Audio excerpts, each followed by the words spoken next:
Here are some fun activities that you can do to try to get better at painting. Last week, Lacey and I had a paint date and we had some little art challenges. And you can do this too. So I chose one reference photo of lemons. I did these in oil, but you could do them in any medium. First challenge was 20 minutes. We wanted to give ourselves time to really learn the subject, and 20 minutes was a pretty good amount of time for a very simple composition like this. Then we backed down the time.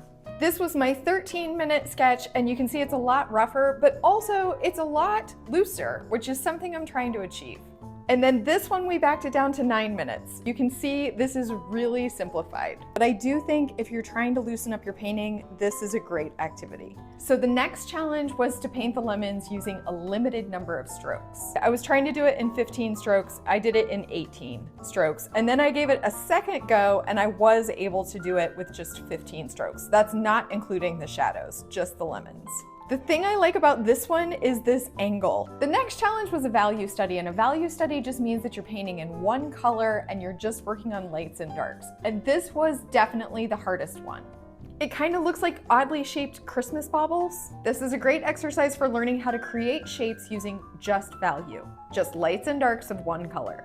And the last one was my favorite, and that was the create, destroy, create technique that I've shown you before, where you paint something, then you scrape it up, paint it again, scrape it up again, and paint it again. And this was my final result. And I really like the way that the lemons are more integrated with the painting. Like they feel like part of the painting and not like they're sitting on top of the paper. I felt really successful with these, even if they aren't like finished, nice looking paintings. And I decided to try it again the next day, doing a pair, and I did some of the same exercises. I ended up with something that I really, really love. This was create, destroy, create, and I really focused on keeping the angles that I liked in my lemons and adding some geometric shapes with the scraper. Yes, I did these in oil, and we don't really do oil here, we do watercolor, but you can do this same technique with watercolor. Set a time limit, limit the number of strokes, do a value study, create, destroy, create. That's 4 different exercises. The thing with these is there is no pressure. You don't ever have to show them to anyone. They're just meant to improve your painting practice, to make you a better artist. And it's also really fun.